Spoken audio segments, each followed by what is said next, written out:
felicitarlo porque hacemos algo bien en él, ya que le damos un juicio de valor afectivo que le va a ayudar en lo posterior, porque va a decir, yo puedo hacer las cosas, y si estaba equivocado y ahora hay alguien que me ayuda a ver que yo puedo, Que es cree en mejor. mí, ¿no es cierto? Exactamente, que cree, esa es la palabra, que cree en él. Y eso ayuda bastante y saca a muchos jóvenes que están yendo por el camino mal, los saca de ahí y se superan. Eso es lo bueno, que se superan y creen en ellos mismos, ¿no? Y ya pueden lanzarse a nuevos retos.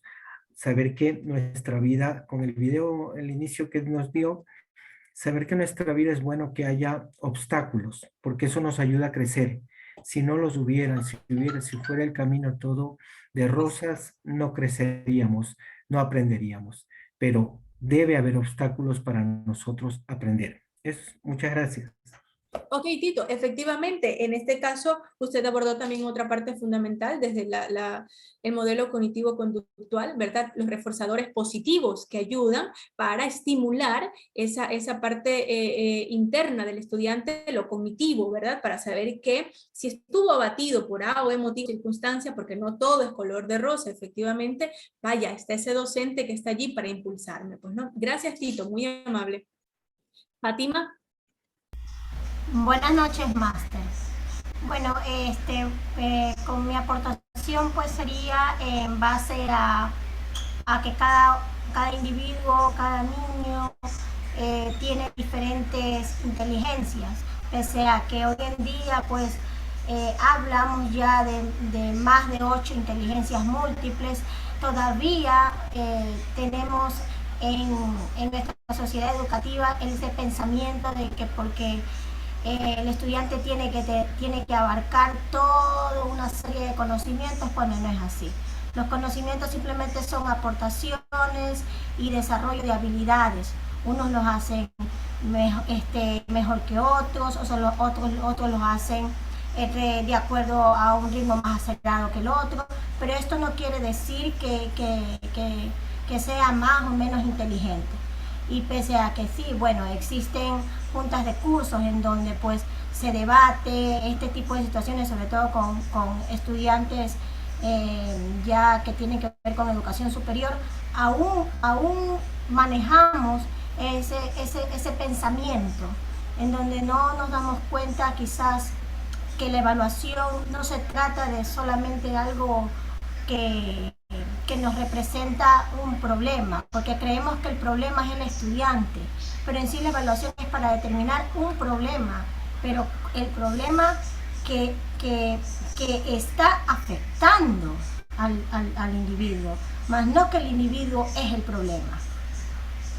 Y cómo viabilizamos hacia una solución, pues, ¿no? A generar esas estrategias. Ajá, y que las evaluaciones son constantes, pero las evaluaciones no solamente son hacia el estudiante, las evaluaciones tienen que ser hacia todo ese equipo que hace posible la educación, docentes, estudiantes, directivos, autoridades, o sea, todo, porque todo embarca, las evaluaciones son para los cambios, son para cambiar, para mejorar. Exacto. Ok, Fátima, gracias, muy amable. Aida me levantó la manito también. Por favor, cierro con usted, Aida. Máster, buenas noches, compañeros, buenas noches. Acojo las palabras de mis compañeros. En realidad, pues quizá muchas veces cometemos ese gran error de hacer un juicio de valor sin haber primero permitido al estudiante de conocerlo, porque lo más importante como docentes es conocer al estudiante, ya que puede estar atravesando por muchas circunstancias que le obligan quizá a tener un comportamiento diferente. Entonces, yo sí comparto esto de que la evaluación, a más que lo es una evaluación académica, debe también estar esta evaluación emocional en hacerle al estudiante, porque nosotros también debemos buscar, investigar, indagar con él qué es lo que le está pasando para ese comportamiento. Muchas veces en la actualidad estamos pasando, y son todos los compañeros testigos, de que hay estudiantes que en la presencialidad fueron excelentes, y cuando pasaron a esta modalidad virtual actual ha habido despreocupación, ya no son esas notas excelentes que ellos tenían, pero quizá, no, se ha vuelto vago, es que se ha hecho dejado. Quizá no es esa la realidad. Nosotros de pronto no sabemos qué está pasando con ese estudiante, por qué le ha hecho ese cambio, qué es lo que estamos diciendo, no ha habido esa evaluación emocional al indagar, investigar qué pasa con nuestros estudiantes. Entonces, en todo momento, como decía, debe haber la evaluación, no solo en el aspecto académico, sino también en el aspecto emocional del estudiante y brindar esa confianza, esa amistad, y siempre motivar e incentivar al estudiante que él es capaz, que él puede. Muchas veces nos hemos topado con niños con necesidades educativas que han sido rezagados, excluidos, y que prácticamente lo han dejado como un mueble más. No, es que no sabe leer, no sabe escribir, no sabrá hacer eso, pero tiene otras habilidades. De pronto puede tener una expresión verbal, el cual él puede desarrollar todo lo que está aprendiendo a través de su expresión verbal. Eso nomás de máster es mi aportación. Gracias, Aida. Sí, efectivamente, los desafíos son muchos, ¿sí? Son muchos, son constantes, son diarios, pero justamente sabemos que como tal, ante el ejemplo que usted dijo, Aida, ahora último, ¿verdad? Las necesidades educativas especiales también nos permiten a nosotros aplicar lo que son las adaptaciones curriculares. Pero bueno, en este caso sí, si hablamos netamente de los juicios de valores, como ya lo dijimos, ¿verdad? ¿Qué hay? Nos conduce a que estos juicios de valores, repito, puedan ser fiables. ¿Por qué? Porque hay ese margen, ese rango de que nos vamos a equivocar como tal, pero también, ¿qué necesitamos? Analizar el contexto, ¿verdad? El poder justamente discutir, ver, pedir opiniones, ¿sí? No dejarnos llevar así de fácil y sencillo, y ante el ejemplo, repito, que puso el compañero, no el 15, ¿sí? Saber que ese docente está allí, creer en mí, como lo dijo Tito, para saber que estudié, que me esforcé y que ese 20 me lo gané. Estimular al estudiante, ¿sí? Como tal, para saber que se puede superar. ¿Por qué? Porque justamente tiene y puede lograr y dar lo mejor de sí. Entonces, ¿qué hay aquí, mis queridos maestrantes, verdad?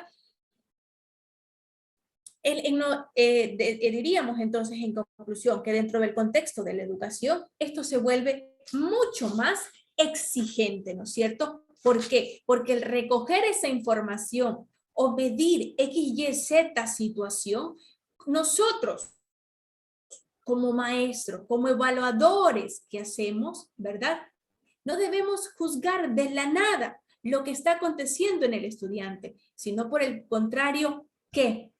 Conocer, ¿verdad? Indagar, llegar más allá, ¿sí? ¿Qué cosa? Comprender bien cuáles son esos conocimientos, esas capacidades, esos valores que posee el estudiante en ese determinado momento. Y como ya lo dijimos, generar las estrategias, perfecto.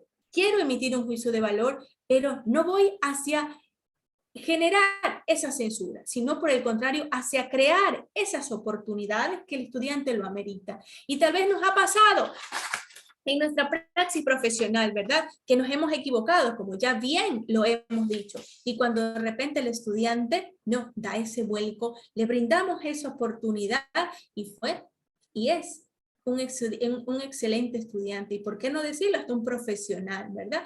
Que tal vez, disculpe Tito que lo mencione, y perdone por el ejemplo. Listen, Tito, ¿se acuerda? Que usted me decía que era un vago, que no podía lograrme. Y mire, aquí estoy trabajando en esta empresa, ¿verdad?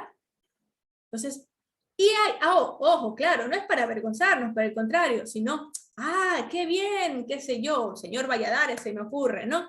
Felicitaciones, sí, la verdad me equivoqué. Porque ahí viene una parte también del humano, reconocer que nos equivocamos. Pero bueno, me alegro por usted, le expresa a Tito, que esté y que se haya superado como tal. Siga adelante, lo felicito, ¿no es cierto? Y qué bueno y qué importante.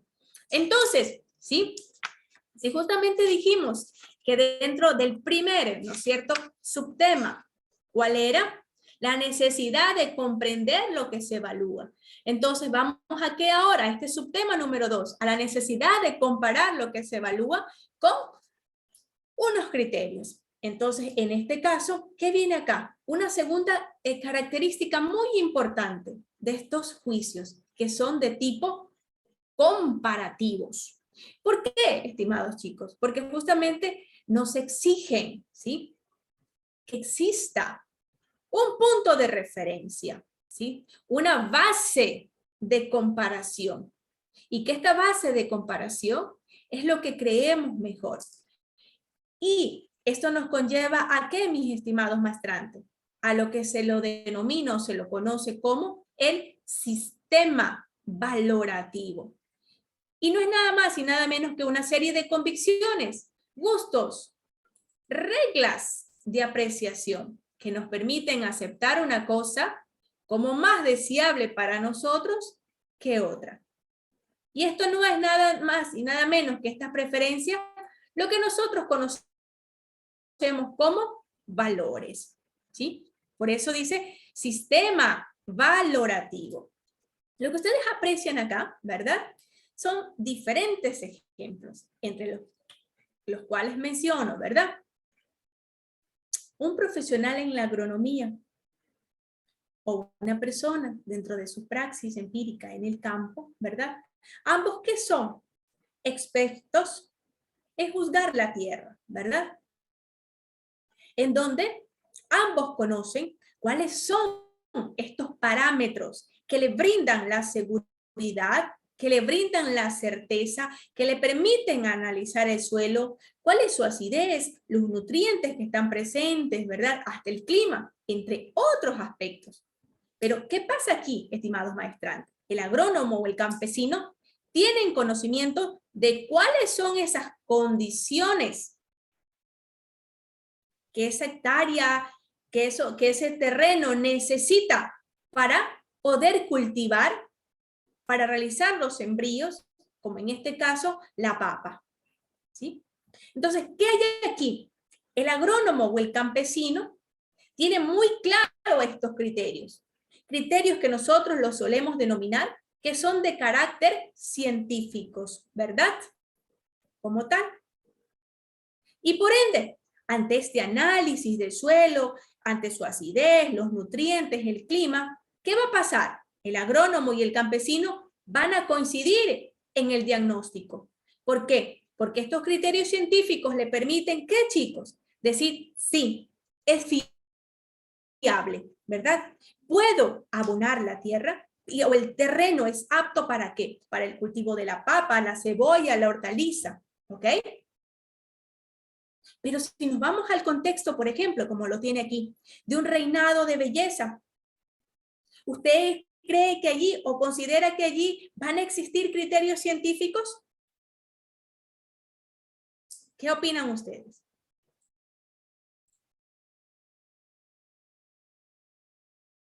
Yo diría que no. Si hablamos... Sino más la visión, lo justo. Ajá, Edith coincide conmigo, dice que no. ¿Quién más se suma al no o lo contrario? A ver, no importa, son válidas sus opiniones.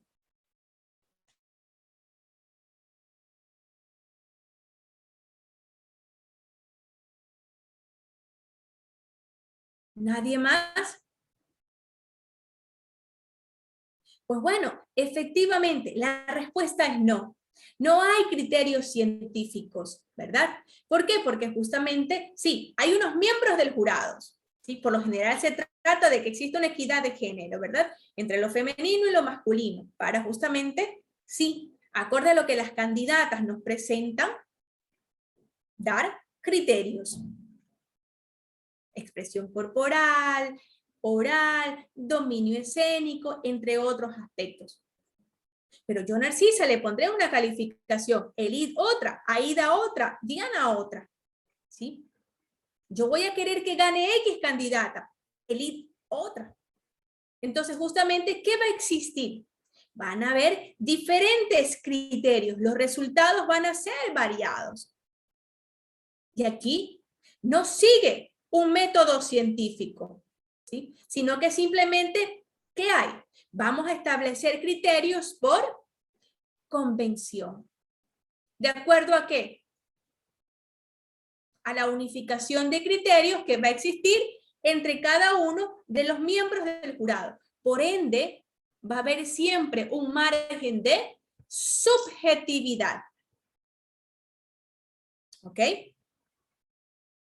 Mientras que acá, cuando existe el criterio científico, hay la objetividad. ¿Por qué? Porque justamente puedo medir, ¿verdad? Puedo tener los parámetros que me permiten generar esa fiabilidad.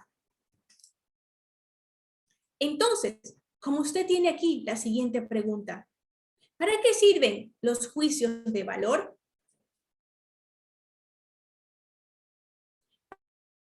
Para poder, ¿qué entonces? Emitir un criterio de manera asertiva. ¿Qué dijimos ya anteriormente? Recolectando la información de manera clara, de manera precisa, que nos lleven a ¿qué? A ese criterio científico, ¿sí? Que nos lleven a mantener la objetividad. Entonces, justamente, al considerar que una cosa es mejor que otra, nos permite ir tomando opciones que nos van también a dar esa línea de ser consecuentes con nuestra naturaleza humana como tal. Que dijimos, ¿sí? Vamos a cometer esos errores, pero que estos sean mínimos, que no afecte la integridad, que no vulnere los derechos de los estudiantes. Entonces, es allí, como decimos, estos juicios de valores, ¿verdad? Muchas veces, como tal, ante las diferentes decisiones que debemos tomar, se puede decir, estimados maestrantes, que se vuelven automáticos, casi por costumbre, ¿verdad? ¿Por qué? Porque justamente dice la expresión, es como que se volvería una locura andar preguntándonos a cada momento. Voy a cruzar la calle, me cruzo con el pie derecho o con el pie izquierdo, me levanto con el pie izquierdo o con el pie derecho. ¿Sí? La cartera la llevo de este lado o del lado de acá. Me pongo estos zapatos o lo demás allá. Casi que hasta cuando estamos de apuros, ¿verdad? Y estamos contra el tiempo, ¿qué hacemos? Los primeros zapatos que están allí, los tomamos. ¿No es cierto? Entonces, ¿qué viene aquí? La importancia de ese fin. Al tomar esos zapatos que están allí, ¿qué quiero? Lo que quiero es salir rápido porque necesito llegar al trabajo debido a que estoy con el tiempo. Entonces, justamente, la importancia de los fines es lo que hace aconsejable el esfuerzo por conocer lo que vamos a juzgar. Ante el ejemplo que les manifesté en la PPT anterior, ¿verdad? Vamos a medir la fiabilidad del suelo o a quién vamos a dar por ganadora del concurso de belleza, ¿sí? Es lo que en este caso es lo que nos pide, o qué es lo que nos exige, unos criterios claros al juzgar su valor. Pero en este caso, ¿sí? Hay una frase muy común de Maquiavelo. El fin justifica los medios. Entonces, podemos decir que en evaluación, ¿verdad? Dentro de nuestro contexto académico, el fin va a justificar el esfuerzo por comprender lo que se juzga. ¿Pero para qué, estimados maestrantes? Para establecer una base de comparación clara y que valide los procesos que vamos a desempeñar. Procesos que justamente van a estar dados de ¿qué? De diferentes estrategias metodológicas para brindarle ese aporte a nuestros estudiantes, ¿sí? Sea desde el contexto educativo, del contexto biológico, social, emocional, porque ¿qué les mencioné al inicio? ¿Sí? Como seres humanos, nosotros somos entes sociales e incluso espirituales.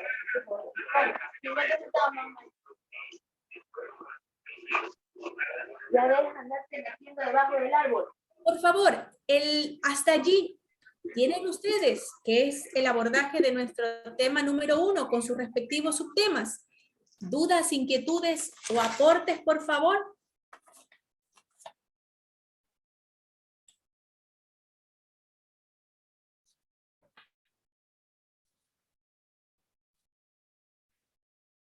mi tono de voz, el dirigirme a ustedes, mi vocalización. ¿Estamos bien? Sí, máster, muy bien. Ok, gracias, amor. Silvia, ¿en qué le puedo servir? Buenas noches, máster. Buenas noches, compañeros. En cuestión del tono de voz, su expresión está muy bien, está claro, preciso para nuestro entendimiento y de acuerdo a los fines de la evaluación educativa, la evaluación en sí es un medidor de conocimiento, un medidor de estado de ánimo y nosotros como docentes debemos medir las dos cosas. Quizás de que recién empezamos con un grupo nuevo, para lo cual lo tomamos las pruebas de diagnóstico para medir el conocimiento académico. Pero de esa misma manera deberíamos nosotros tomar también una evaluación del estado de ánimo, de la forma como ellos actúan, evaluar de acuerdo a las familias, cómo están, cómo se sienten después de este tiempo de pandemia, no juzgar a la ligera. A veces juzgamos a la ligera, solamente juzgamos tal vez por las apariencias. Y ustedes saben que a veces las apariencias nos engañan. Entonces, hoy en día al menos tenemos que tomar mucho en cuenta a los maestros que trabajamos con niños pequeños, que les ha afectado bastante porque ellos se han quedado solos, los padres han salido a trabajar porque esa ha sido la necesidad.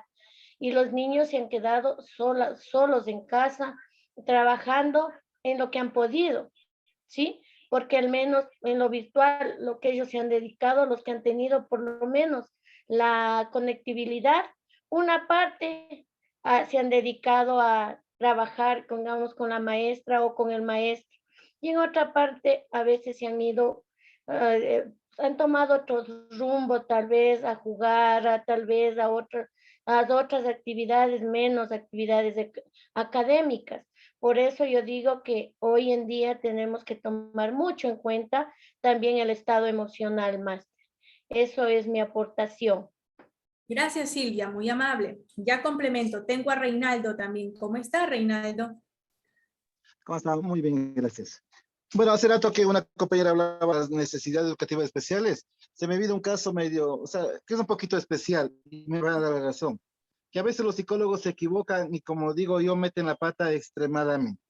Pasó que un muchacho supuestamente tenía, ¿cómo es? Deficiencia intelectual, supuestamente. ¿Por qué digo supuestamente? Porque ya les voy a acabar de contar.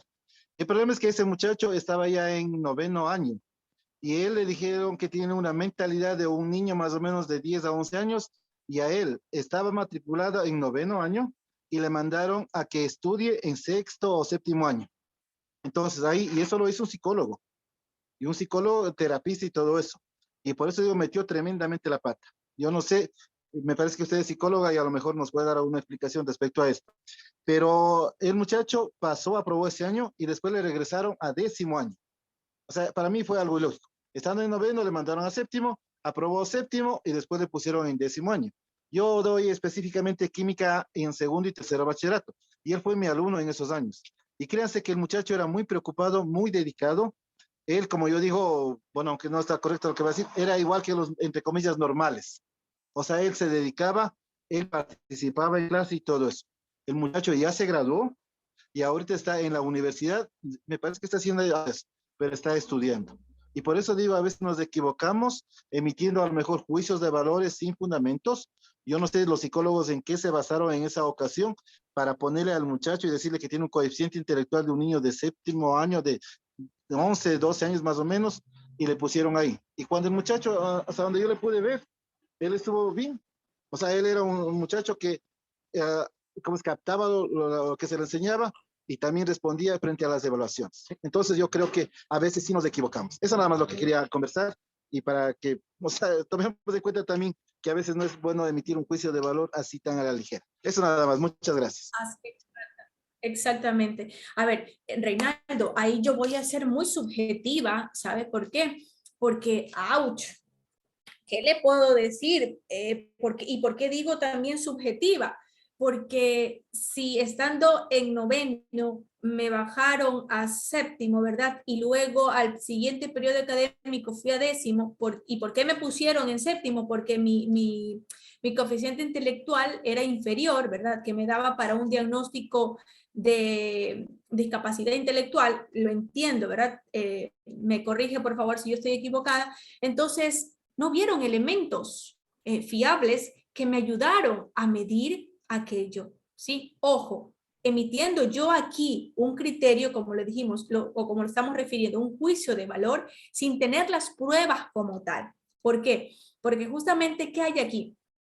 Si dentro desde el ámbito psicológico yo voy a realizar una evaluación psicológica al estudiante con base al motivo de consulta referido, sea por la docente tutora, por los docentes que imparten clase o por la demanda que haya remitido el padre de familia a la institución, tengo que considerar diferentes criterios, ¿sí? En donde justamente sí, mi valoración es importante, en este caso en mi rol como psicóloga clínica, ¿ok? Entiéndase que claro está, el DC en el ideal de los parámetros por quienes debe de estar constituida. Yo, Narcisa, considero por psicólogo clínico, psicólogo educativo, ¿sí? Orientador vocacional e incluso hasta por psiquiatra. ¿Ok? Sí, pero ese margen ideal en nuestra realidad ecuatoriana no nos permite, en donde justamente hay un psicólogo por cada 1000 estudiantes, ¿no es cierto? Y a veces un psicólogo que hace sede en una institución educativa, pero tiene que ir a otras instituciones educativas, y eso no permite la cobertura. Pero bueno, entonces, ¿qué hay aquí? Si yo necesito entonces, con las diferentes pruebas, los test psicométricos, ¿verdad? Que se denomina, en este caso, sean estas proyectivas, sean estas de inteligencia, sean estas incluso hasta de sistema familiar, por mencionarlo, me arrojaron X resultado. Mi evaluación no es la única. Debo considerar otros parámetros. ¿Y cuáles pudieran ser dentro del caso así somero que usted nos presenta, Reinaldo? E incluso hasta una valoración psicopedagógica e incluso una valoración neurológica, para de esa manera dar por sentado mi diagnóstico. Y si justamente yo puedo ir y emitir con mi valoración, es decir, con la evaluación que yo estoy haciendo, si nosotros como profesionales tenemos la opción de ir o de emitir un diagnóstico presuntivo y luego un diagnóstico definitivo, ¿verdad? Entonces, ¿qué hay aquí? Dentro de mi informe técnico o mi informe psicológico que yo presento, en lo que son conclusiones y recomendaciones, puedo emitir aquello. ¿Por qué? Porque sé que me hacen falta otros elementos, como lo mencioné, la evaluación psicopedagógica y la evaluación neurológica para complementar mi diagnóstico, ¿verdad?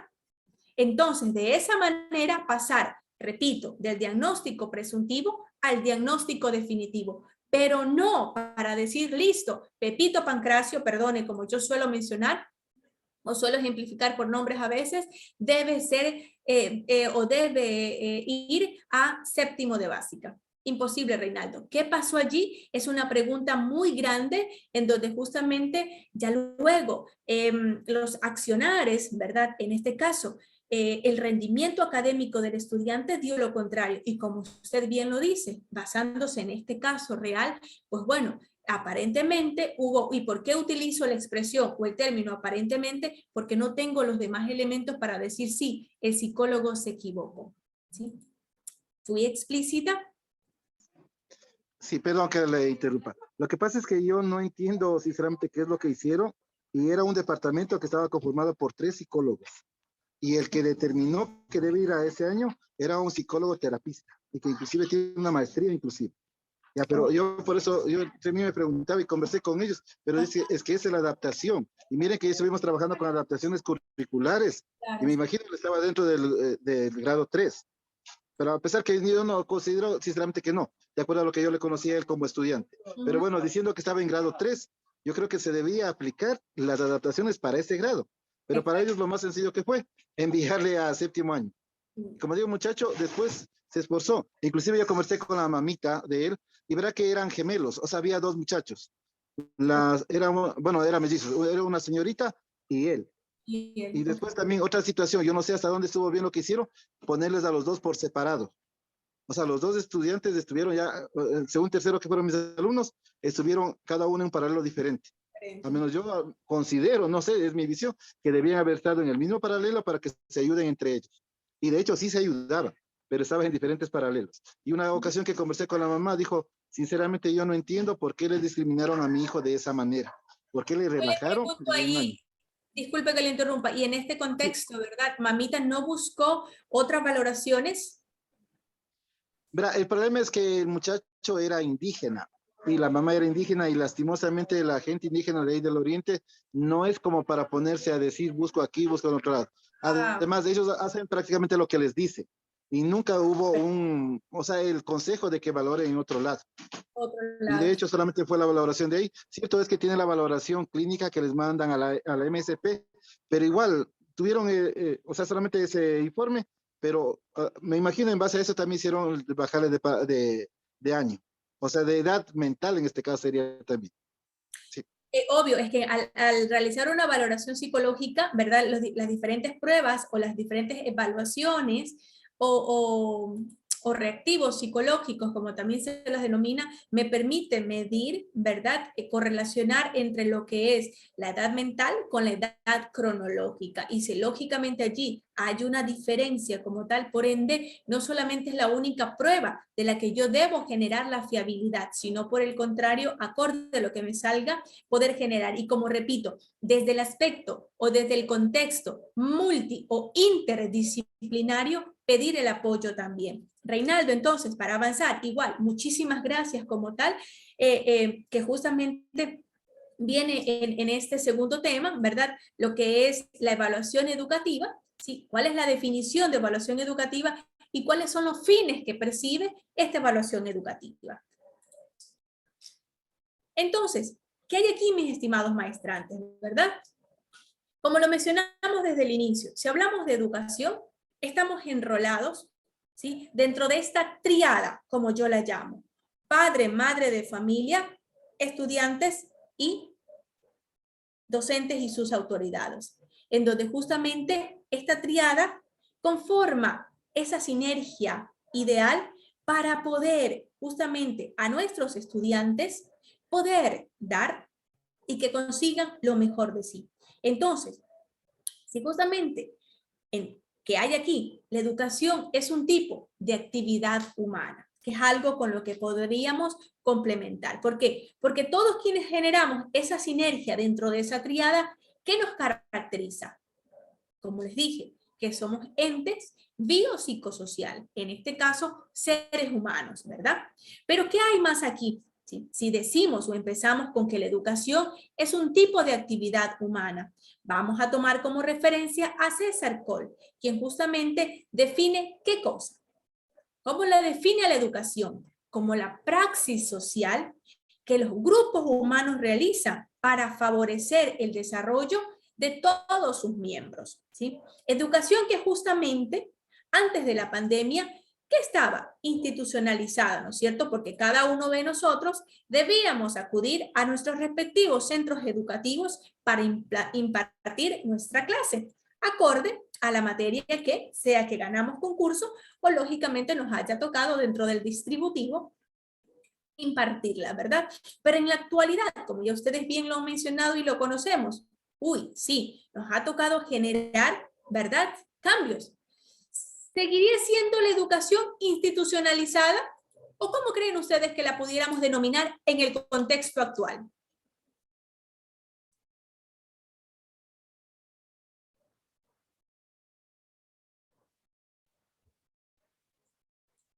¿Están allí? ¿Se me fueron? Sí, aquí estamos, profe, tranquila. Siga, por favor. Claro y fuerte, se le entiende muy bien. Muy amable de su parte. Entonces, gracias, mi estimado. Yo preguntaba, en el contexto actual, ¿llamaríamos a la educación institucionalizada o qué nombre le pudiéramos poner bajo la realidad actual? ¿Por qué decimos que es institucionalizada? Porque, como dijimos, ¿verdad? Tendríamos que ir ¿a dónde? A nuestro centro educativo, ¿verdad? sea esto nuestra escuela de educación básica o nuestra unidad educativa. Pero bajo la perspectiva actual, ¿desde dónde la hacemos? Desde casa, ¿verdad? Claro, sabemos que muchos de los docentes están yendo. E incluso se está generando una modalidad híbrida como tal. Pero más allá de aquello, ¿cómo la podemos denominar? Yo mencionaba que justamente vamos a tomar a César Coll, quien define cómo la educación, les decía, como la praxis social que los grupos humanos realizan para favorecer el desarrollo de todos sus miembros, ¿verdad? Grupos humanos que justamente, ¿quiénes están conformados? Por los docentes, por las autoridades, ¿sí? Externamente por los padres de familia, que envían y que confían a quienes, a nosotros, los docentes, a sus hijos, para generar ¿qué cosa? ¿Qué cosa? Perdón, ese proceso formativo, no solamente a nivel académico, como ya lo sabemos, sino también desde el contexto humano. Y por ahí creo que, no sé, perdone si me equivoco, Virginia, o disculpe si no la menciona la persona de manera correcta, refería que consideremos también el contexto o la parte emocional, ¿verdad? Entonces, ¿qué hay aquí si justamente vamos a definir a la evaluación educativa? Que dentro de esta praxis social, en donde justamente el contexto donde se desenvuelve es la institución educativa, es porque nosotros, ¿sí? Como seres humanos, como tal, ¿qué vamos a hacer? Somos entes formadores, como bien lo dijo, si no me equivoco, Patricio, ¿verdad? Que justamente estamos ¿para qué? Para que a ese niño, niña o adolescente que llega y que es nuestro estudiante, que pueda ser miembro activo de esa sociedad. ¿Para qué? Para favorecer al desarrollo de todos y cada uno de sus miembros. ¿Por qué? Porque van a jugar, juegan y jugarán un papel o un rol activo como tal. ¿Sí? Entonces, este ejercicio constante y diario, que en la actualidad, bajo esta modalidad híbrida como tal, que permite, repito, que nosotros, ¿sí? Como docentes, nos convirtamos en ¿qué? En entes formadores, ¿sí? Y dentro, o al ser entes formadores, también vamos a generar cambios, mejoras. Vamos a hacer que ese niño, ese adulto, ese ser humano como tal, se transforme. ¿Hacia quién? Hacia conseguir sus metas, sus objetivos, hacia formarse académica, social, moral, ética, con reglas, con valores y, ¿por qué no?, emocionalmente. Porque usted, como docente, brinda ese pequeño, pero muy significativo contingente humano.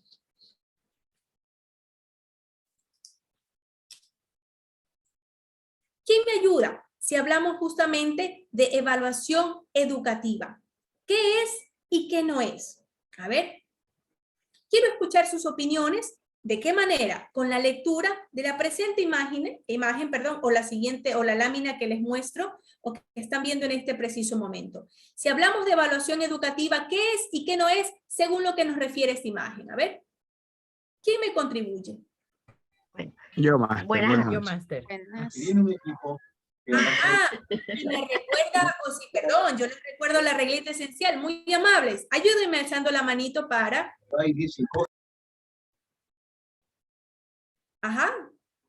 ¿Listo? ¿Qué más? Bueno, tengo a Lisette y a Mari. Lisette me va a ayudar qué es, ¿verdad? Mientras que Mari me va a ayudar qué no es. Muy bien. Un ejemplo, un elemento fundamental y necesario del proceso de enseñanza y aprendizaje. Un proceso positivo, continuo y sistemático que sirve para determinar el grado en que están logrando los objetivos de aprendizaje en términos de desarrollo integral de los estudiantes. Involucra a todos los protagonistas del proceso de enseñanza y aprendizaje, alumnos, profesores, proyectos curriculares. Un concepto que combina un enfoque cuantitativo y cualitativo y que utiliza un amplio repertorio de instrumentos y procedimientos de evaluación. Una herramienta que tiene como prioridad hacer que se aprenda más y mejor y que sirve para tomar decisiones y ayudar a mejorar la calidad de la educación. Ok, gracias. Muy buenas noches, máster, compañeros. Desde Riobamba les saluda Maribel Calero. La evaluación educativa no es la aplicación de una infinidad de test y pruebas a final de curso. No es una herramienta para medir exclusivamente el grado de adquisición de conocimientos de los estudiantes. No es un proceso que genera estrés y tensión constante y que no atiende a la diversidad. No es una justificación para determinar la trayectoria académica de los estudiantes. No es la evaluación, no es el final de la educación. Gracias. Ajá, listo, gracias, ¿verdad? No es el fin, ok. Muy interesante. Gracias, estimadas maestrantes, Lisette y Mari, ¿verdad? Maribel en este caso, como lo dijo. Y yo voy a resaltar qué cosa de su valiosa aportación, ¿sí? Entonces, si hablamos justamente de evaluación, educativa, todos estos aspectos son muy significativos. Pero yo, Narcisa, ¿sí? Me quedaría con esta. ¿Saben por qué? Porque aquí está la tríada que yo les mencioné. Ojo, repito, todas, ¿sí? Sobre todo aquí, ¿qué es, verdad? Son muy importantes. Pero yo, Narcisa, en lo personal, me quedo con aquella. Porque de allí da paso a que, si yo tengo claro que dentro de esta evaluación educativa, no es que genera, pues, ¿no?, este proceso de enseñanza-aprendizaje que a todos nos tiene como protagonistas, ¿y quiénes mencionan? A los alumnos, a los profesores, ¿verdad? Hasta el mismo proyecto curricular, y yo diría hasta la familia, ¿sí? ¿Por qué? Porque justamente cuando el papá, mamá o el representante se involucra como tal, esta sinergia de esta triada se vuelve más dinámica, ¿no es cierto? Entonces, ¿qué como tal allí? ¿Sí? Vendría lo siguiente, a lo que les subrayé aquí. La evaluación educativa es un proceso, ¿sí? Y como proceso, ¿qué implica? Yo lo llamo un paso a paso, ¿verdad? En donde voy sacando los aspectos positivos. Puedo tomar también incluso los negativos. ¿Para qué me sirven los negativos? Para mejorar. ¿Para qué me sirven los aspectos positivos? Para reforzarlos, ¿sí? Y por ende, para continuar. Y también para sistematizar. ¿Por qué? Porque quiero alcanzar esos objetivos planteados acorde al pensum o a la malla curricular. ¿Sí? Sin olvidar, ¿qué cosa? ¿Y por qué digo justamente que me quedo con esto de aquí? Involucra a todos los protagonistas. Porque todos los que están aquí, ¿qué son, mis estimados maestrantes? Desde la óptica o el microscopio que lo querramos ver. Seres humanos. ¿Sí? Y la evaluación educativa también, resalto que, como usted lo tiene aquí, es una herramienta que me va a permitir, ¿qué cosa? Dar lo mejor de mí, generar ¿qué? Esa productividad, como dijimos, este proceso positivo, continuo y sistemático. ¿Para qué? Para que justamente con esta sinergia de esta triada, contribuyo a ¿qué? Como lo menciona acá, a tomar decisiones y sobre todo a mejorar la calidad de la educación. ¿Y por qué no debo verla a la evaluación educativa? ¿Sí? ¿Como qué? Como una generadora de estrés y de tensión constante. Porque como tal, ¿qué me va a generar? Un bloqueo mental, emocional y conductual. Perdone, Mari, que la mencione. Y Mari va a decir, ay, no, otra vez evaluar a estos muchachos, qué pereza, no puede ser. Ay, es que desde zona, desde distrito, me envían esta matriz otra vez. Pero si justamente la veo, ¿sí?, a la evaluación como una generadora de estrés y de tensión constante, no voy a alcanzar esas metas, no voy a generar esa sinergia con esa triada que yo menciono. Peor, voy a mejorar la calidad de la educación. Como lo dice aquí también, no es, ¿qué, estimados maestrantes? Una herramienta para medir exclusivamente el grado de adquisición de conocimiento de los estudiantes. Porque ya los mencionamos, ¿verdad? Si quiero medir el grado de adquisición de conocimientos de estudiantes, ¿qué pasa con el ejemplo que mencionó el compañero? Vamos a denominarlo el estudiante X. Se estudió, se esforzó y sacó el 20, como los chicos le llaman, ¿verdad? ¡Miss, le pegué el 20! ¿Sí? Y bueno, sí, es un valor cuantitativo que me demuestra allí, pero veamos más allá.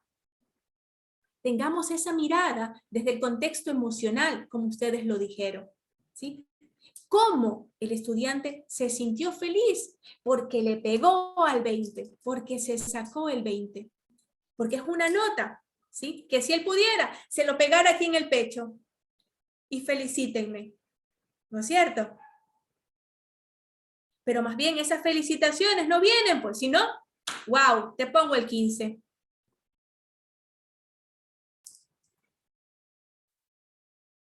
Out, perdón.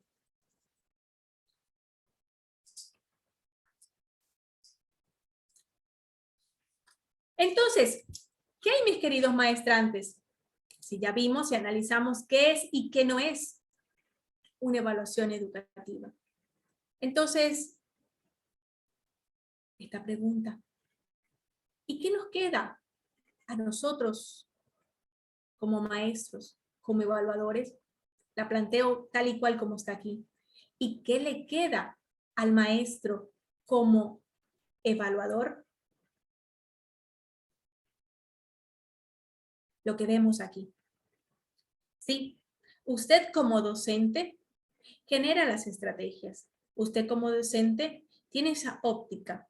Puede emitir un juicio de valor. Pero ya lo dijimos justamente, ese juicio de valor no tiene que ser apresurado, sin haber recogido la información, sin generar ese conocimiento científico. Ah, Mari tiene un coeficiente intelectual menor, simplemente porque no me contestó que 2 por 2 era 4, o 2 por 2 me dijo que era 6. ¿Sí? Entonces, ¿qué necesito? Investigar, indagar, conocer más, porque lo suyo es suyo. Usted como maestro, ¿qué necesita? Sustentar el juicio y formularlo. Pero para que se convierta en definitivo, ¿sí? Como yo le dije, dentro de mi praxis profesional, el paciente viene, recojo la información, genero del motivo de consulta, de la anamnesis, de la historia clínica, de la hoja de vida del paciente, ¿sí? ¿Qué cosa? Un diagnóstico presuntivo para llegar a un diagnóstico definitivo. ¿Pero qué hay?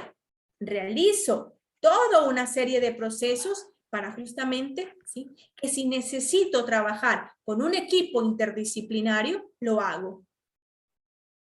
Entonces, mi opinión, mi criterio es válido, por supuesto que sí. Lo estoy sustentando, lo estoy formulando, pero no es el definitivo, si requiero de la ayuda de otros profesionales. Entonces, cuando ya está la ayuda de esos otros profesionales, ahí sí se convierte en definitivo. ¿Por qué? Coincidimos como tal, porque tiene que, como les dije, un criterio científico. El campesino, el ingeniero agrónomo, ¿qué hizo? Mediante los diferentes elementos, medir la fiabilidad. Entonces, ¿qué me queda a mí como evaluador? Valorar la forma en la que se van dando, ¿sí?, estos puntos que me tienen o que me dan hacia un inicio y hacia un final, para considerar qué es lo más oportuno, qué es lo más conveniente. Pero sobre todo, el que debo partir de un conocimiento acerca de cómo es, ¿sí?, ese niño, ese menor, ese adolescente, ese ser humano que es parte de mi salón de clase.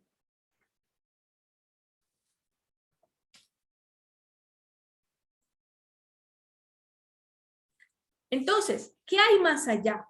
La evaluación, gracias a la evaluación educativa, ¿puedo yo qué? Formular juicios de valor acerca de los procesos de formación de los estudiantes. Pero miren, qué interesante, estimados maestrantes. ¿Para qué? Para orientar las acciones educativas futuras.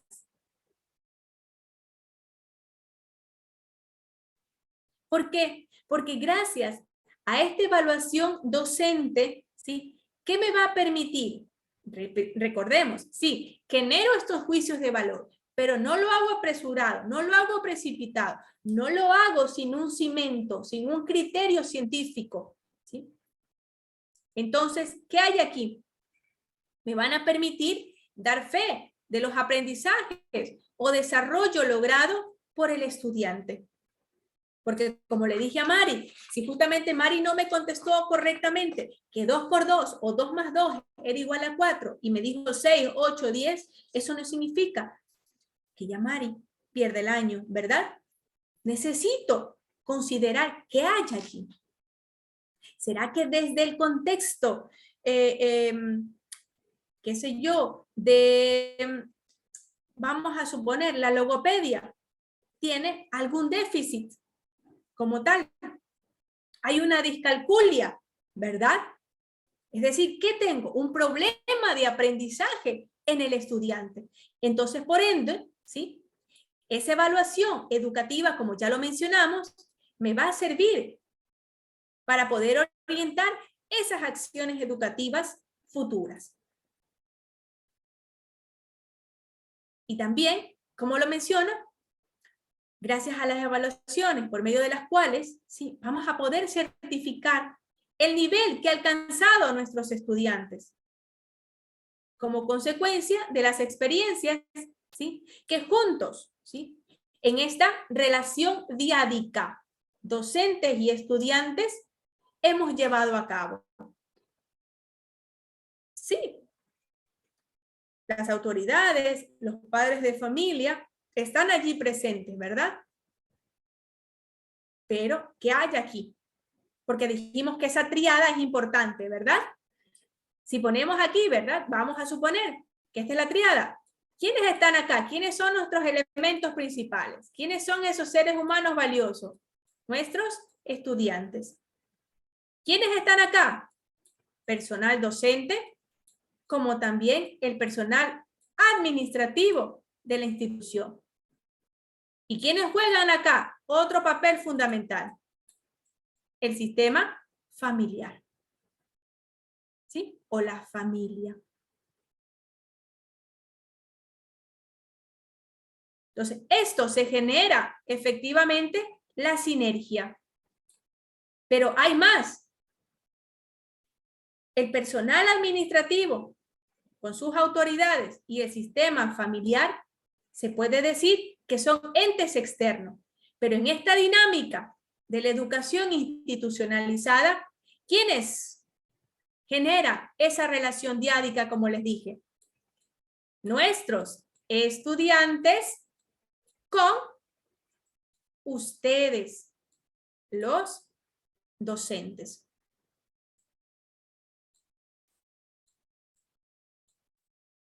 ¿Sí?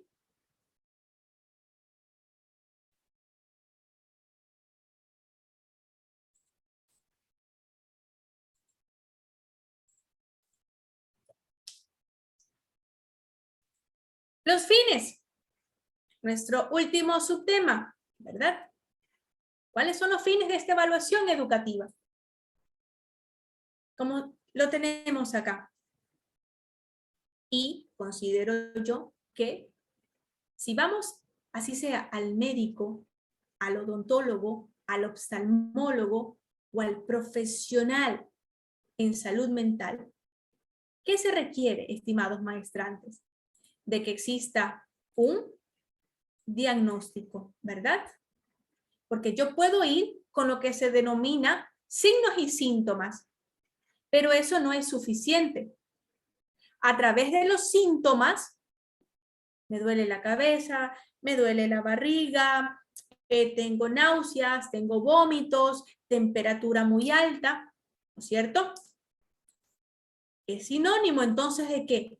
De que algo en mi organismo no está funcionando bien. ¿Qué necesita entonces el médico?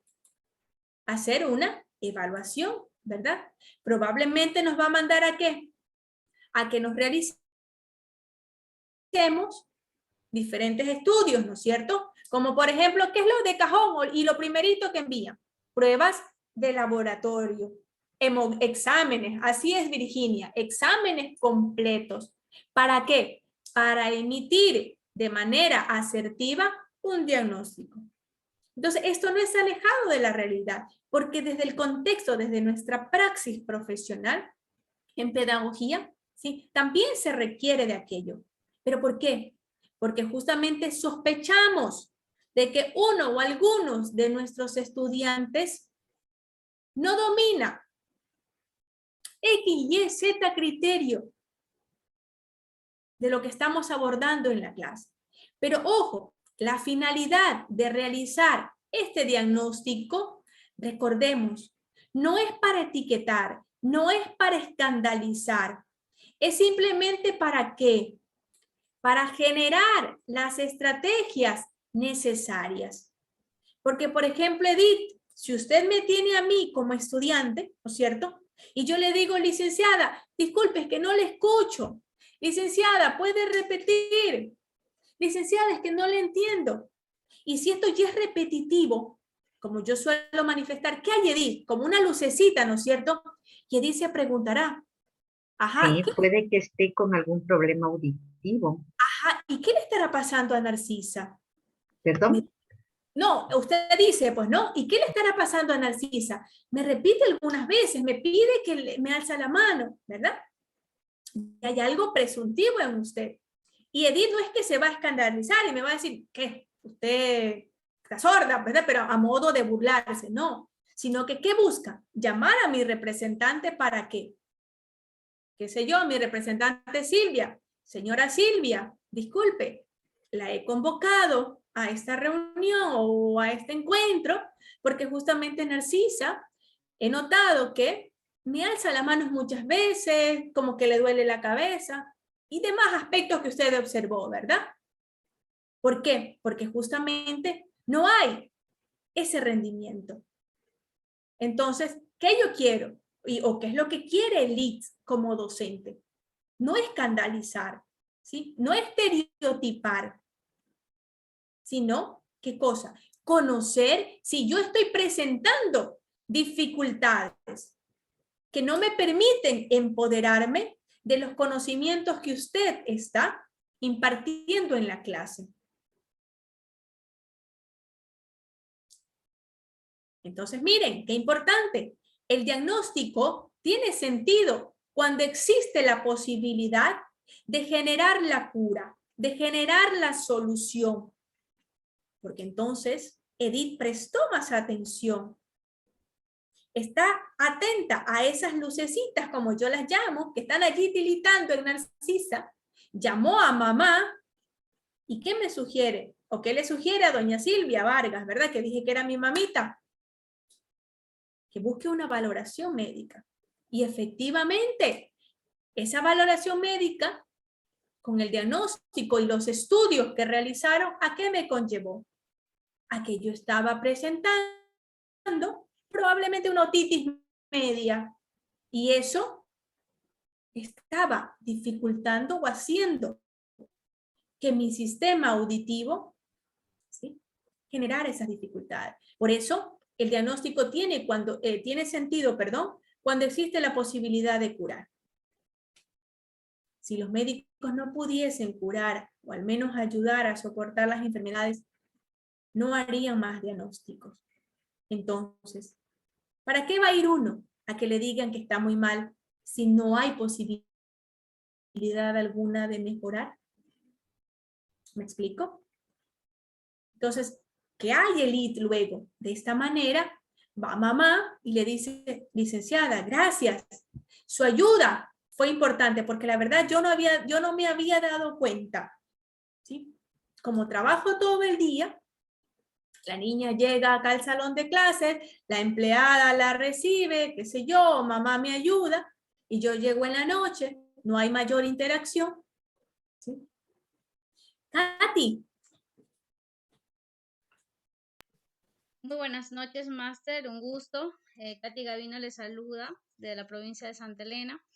Sí, máster, acotando algo. En la actualidad también hay padres que no aceptan la realidad de los chicos. Hablo porque me ha pasado, hoy un nene está en tercer grado, pero el niño, incluso hasta para subir escaleritas, el niño necesita ayuda, corre y se cae.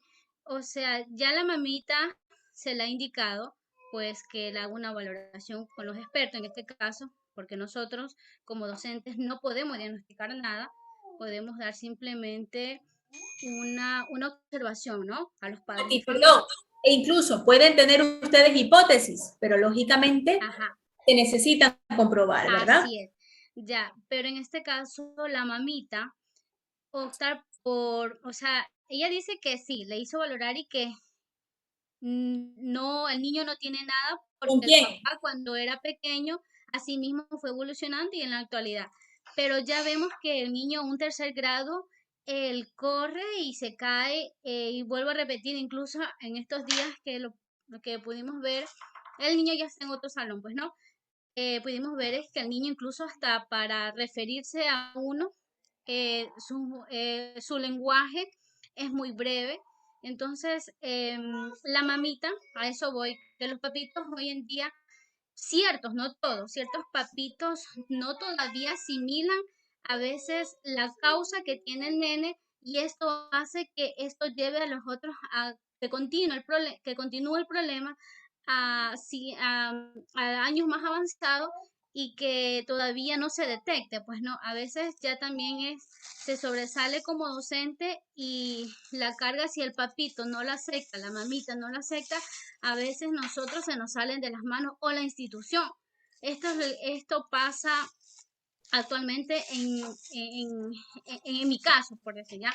Entonces, ya no, o qué puedo hacer yo como docente en este caso para poder, o sea, no, yo quiero ayudar al niño, quiero ayudar a la mamita, pero ya a veces siento de que molestar ya a la mamita en ese punto, como que después me puedo interferir o en algo de que a la mamita le esté molestando, ¿no? Ya, Katy, perdón la pregunta. Gracias por su aporte de antemano. Cuando usted me refiere que la mamita ya ha hecho valoraciones, me queda la pregunta, ¿con quiénes? ¿Hacia quiénes ha llevado al menor? Yo cogí al niño ya en un grado donde la mamita ya había hablado con el departamento del DS, el DS ya está informado de ese y ellos indican que la mamá ya había enviado una valorización por tal psicólogo y que en ese tiempo no hay nada, no había nada, no le encontraron nada al niño, todo perfecto y esto hace que la mamita, nosotros como docentes observamos en la edad del niño que falta algo o algo pasa ahí, pero la mamita no acepta eso, ella no lo ve, ella dice que es normal que el niño todavía no se exprese bien, es normal que el niño, incluso hasta la forma de caminar del niño, las manitos, pero la mamá no acepta nada. Ya, y esa valoración, cuando te hubo la valoración del DS, ¿qué les salió? ¿Qué emitió el informe? Porque entiéndase que eso ustedes también pueden acceder y de manera confidencial, por lo menos al diagnóstico, tener acceso. ¿Qué le emitió el DS en ese entonces mediante la valoración que le hizo el menor?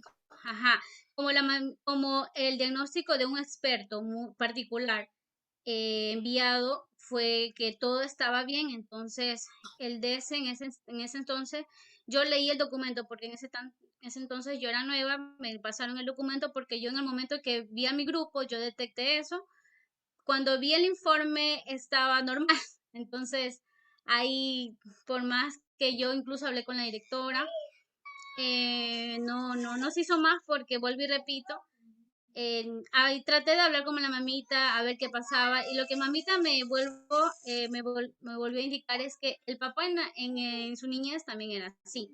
que él que empezó a hablar y a pronunciar bien las palabras a los 8 o 9 años, a los 10 años él ya estuvo evolucionando ya como un niño normal, e incluso era así. Entonces, esa